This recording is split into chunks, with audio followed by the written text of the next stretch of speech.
राजधानी जयपुर के सवाई मानसिंह अस्पताल के आईसीयू में रविवार को आग की लपटें उठने लगीं, जिससे चारों तरफ कोहराम मच गया।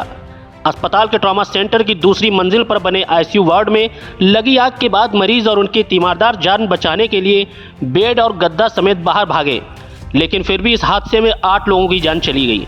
इस हादसे के बाद प्रशासन ने एसएमएस अस्पताल के अधीक्षक सुशील भाटी और ट्रॉमा सेंटर के प्रभारी डॉक्टर अनुराग धाकड़ पर कार्रवाई करते हुए उनको पद से हटा दिया, तो वहीं अधिशासी अधिकारी मुकेश सिंघल को भी निलंबित कर दिया गया।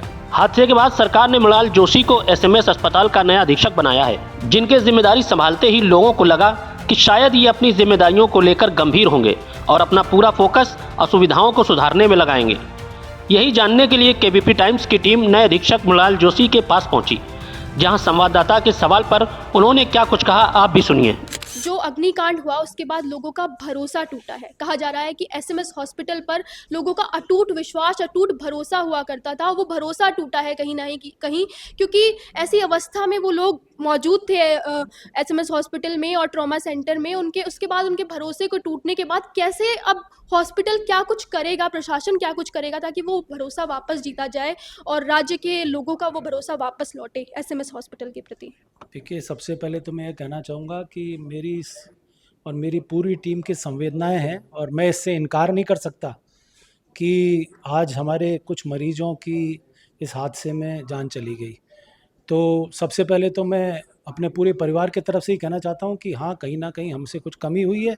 आपने सुना कि एसएमएस अस्पताल के नए अधीक्षक ने हादसे पर दुख जताया, लेकिन वो आगे ये भी कहते नजर आ रहे हैं कि हम लोग तो वो लोग हैं जो लड़खड़ाते हैं और फिर उठकर चल पड़ते हैं।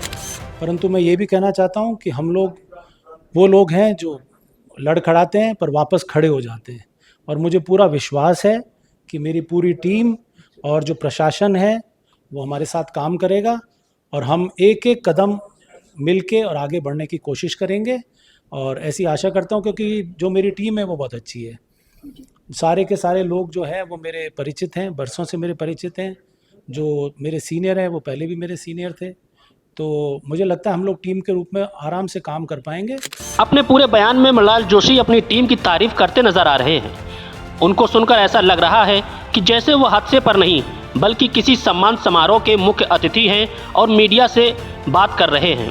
हालांकि वो अपने बयान में ये भूल गए कि जिस टीम की तारीफ करते हुए वो आगे काम करने की बात कर रहे हैं, उनसे पहले भी वही टीम काम कर रही थी। तो फिर इतना बड़ा हादसा कैसे हो गया? और आप ये सोचें कि जब शुरू में तो एक एसएमएस अस्पताल ही हुआ करता था, जनाना ही हुआ करता था, जेके लॉन ही हुआ चाहता था। तो आप ये जानें कि जो हमारे पहले जो प्रशासन में जो भी हमारे अधिकारी रहे, जो भी हमारे सीनियर रहे, उनका काम जरूर उल्लेखनीय रहा होगा, तभी उन्होंने हमारे को सैटेलाइट भी दे दिया और आपको कांवटिया भी दे दिया और जयपुरिया भी दे दिया। तो ये तो कहना गलत होगा कि काम अच्छा नहीं हो रहा था। काम अच्छा है।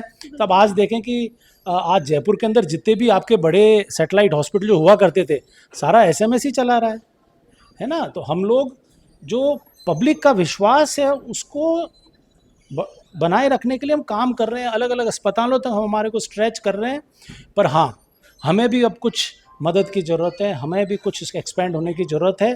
तो जो भी हमारी कमियां रही हैं हम उसको करके और हम जो प्रशासन है उसके समक्ष रखेंगे ताकि हम बेहतर सेवाएं दे पाएँ। अपनी बात रखते हुए नए अधीक्षक ने अपने विभाग का बखान भी किया। उन्होंने कहा कि आज जयपुर के अंदर जितने भी बड़े अस्पताल हैं उनको एसएमएस अस्पताल ही चला रहा है। बड़ी बात यह है कि नए अधीक्षक जोशी आगे कह रहे हैं कि जो कमियां रही हैं उनको प्रशासन के सामने रखेंगे, जिससे सवाल अब ये उठता है कि ट्रॉमा सेंटर अधीक्षक रहे धाकड़ जो प्रशासन को पत्र लिख रहे थे, उसके बाद प्रशासन क्यों नहीं जागा?